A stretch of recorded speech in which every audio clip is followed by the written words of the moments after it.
Every morning before sunrise, Marcus Johnson unlocked the small steel door of his food truck and breathed in the smell of fresh bread and spices.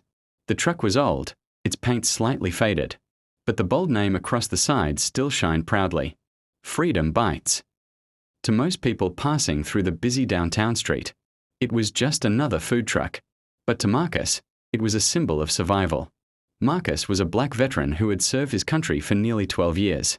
He had fought overseas, survived explosions, lost friends, and returned home carrying invisible scars no one could see. War had taken many things from him: peace of mind, easy sleep, and sometimes hope. But it hadn't taken his determination.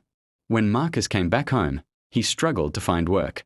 Many employers politely thanked him for his service, then quietly chose someone else. Bills piled up. His savings slowly vanished. One evening, while cooking dinner in his tiny apartment, Marcus remembered something his late mother used to say: "Son, food brings people together when nothing else can." His mother had been famous in their neighborhood for her cooking. People would line up outside their house just to taste her barbecue and cornbread. That memory sparked an idea. Marcus sold his old motorcycle, borrowed money from a fellow veteran, and bought a second-hand food truck that barely ran. For months he worked tirelessly. He repaired the engine himself. He repainted the truck. He tested recipes late into the night. Slowly, Freedom Bites began attracting customers. Office workers loved his spicy chicken sandwiches. Construction workers swore his ribs were the best in the city. And children adored the warm cookies he always gave away for free. Marcus didn't just serve food. He served kindness. If someone couldn't afford a meal, Marcus quietly gave them one anyway. "Pay it forward someday," he'd say with a smile. Within a year, Freedom Bites became one of the most loved food trucks in the area. But not everyone was happy about Marcus's success. Across the street, a restaurant owner named Carl Benson watched the growing crowds with irritation. His business had been losing customers, and he blamed Marcus. One afternoon, Carl picked up his phone. "Hello, officer," he said coldly. "I'd like to report an illegal food truck." Marcus had no idea that call would soon change everything. It was a bright Friday afternoon. Marcus was serving a long line of hungry customers when a police cruiser suddenly pulled up beside the truck. Officer Daniel Briggs stepped out. Briggs was known around town for his aggressive attitude. He approached Marcus with a frown, scanning the truck like he had already decided something was wrong. "You the owner?" Briggs asked sharply. "Yes, sir," Marcus replied calmly. "I've received complaints about this truck operating illegally." Marcus blinked in confusion. "Illegal? Officer, I have all my permits." He reached into the glove compartment and pulled out a neatly organized folder containing every license and inspection certificate. But Briggs barely glanced at them. "These could be fake," he muttered. The customers waiting in line exchanged uneasy looks. "Sir," Marcus said politely, "everything here is approved by the city." Briggs's voice suddenly rose. "Step away from the truck." Marcus hesitated. "Officer, what's going on?" Briggs slammed his hand against the truck. "I said step away." The street went silent. Slowly, Marcus obeyed. What happened next shocked everyone watching. Briggs began searching the truck roughly, throwing containers aside, knocking equipment onto the floor. Food spilled everywhere. Sauces dripped down the counters.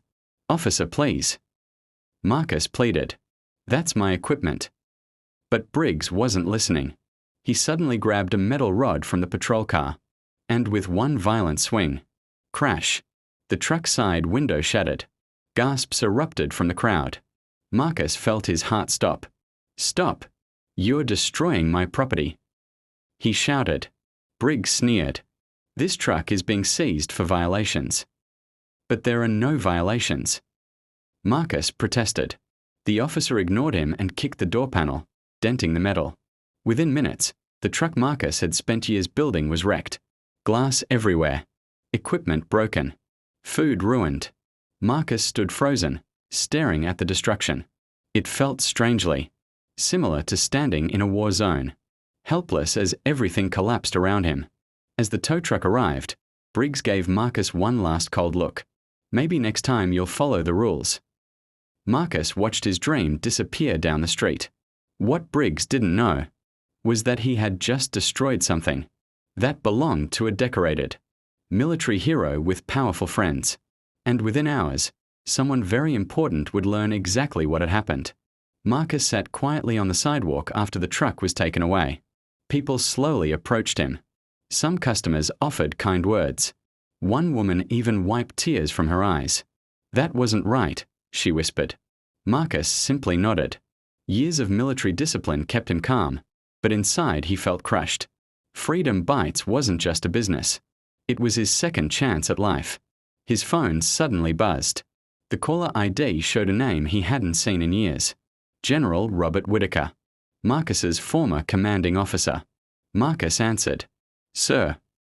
"Marcus, I just received a very strange message," the general said. "Someone sent me a video." Marcus's stomach tightened. "What video?" "The one showing a police officer destroying your food truck." Marcus looked around. Several people had been recording the incident on their phones. The video had already started spreading online. "I'm sorry you had to see that, sir," Marcus said quietly. The general's voice hardened. "Marcus Johnson, you saved 6 soldiers during an ambush. You were awarded the Bronze Star. And now I'm watching someone treat you like a criminal." Marcus said nothing. "Stay where you are," the general continued. "This will be handled." Within an hour, the video exploded across social media. Millions of views.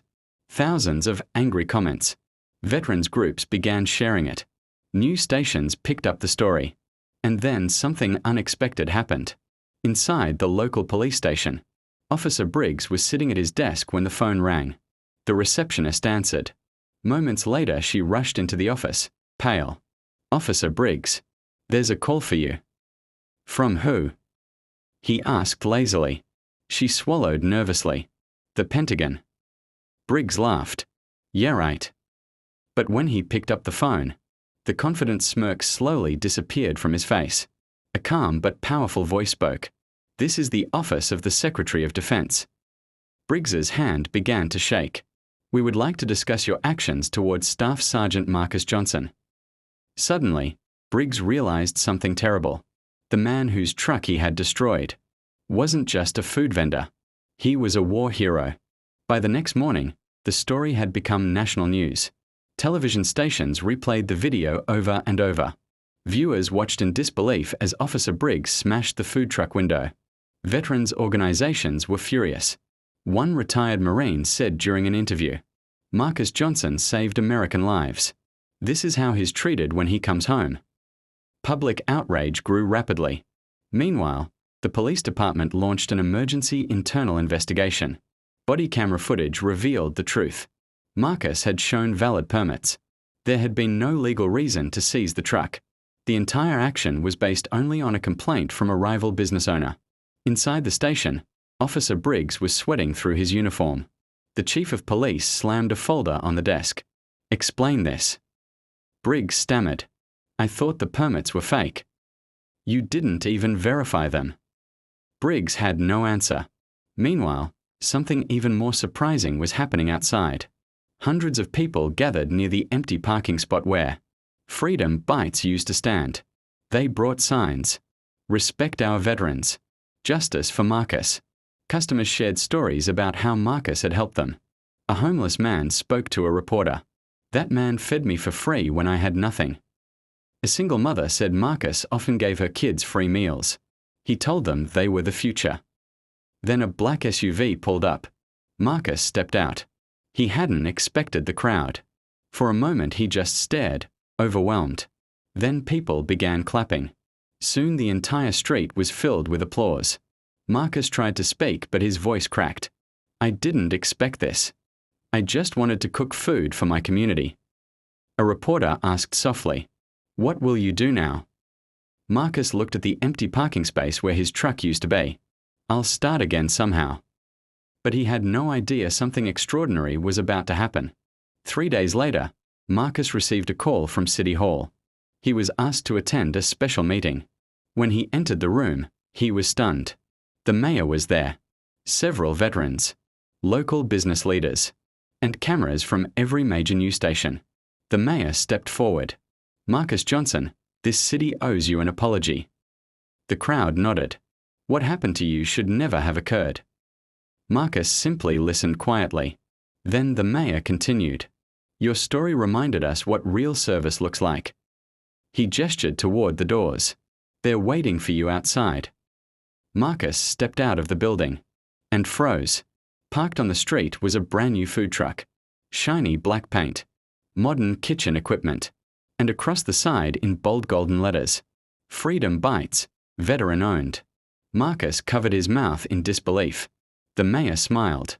Local businesses, veterans groups, and thousands of donors helped pay for it. Tears filled Marcus's eyes. But there was one more surprise. Standing beside the truck was General Whitaker. The general shook Marcus's hand firmly. "You served your country with honor," he said. "Now your country is returning the favor." Marcus finally smiled. For the first time since the truck was destroyed, a reporter asked the general one final question. "Sir, what made you get involved?"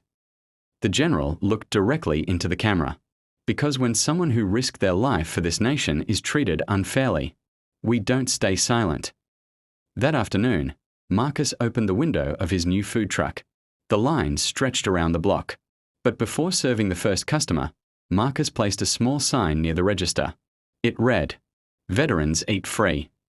And in that moment, Marcus Johnson proved something powerful. You can destroy a truck. You can try to crush a dream. But you can never destroy a man who refuses to give up.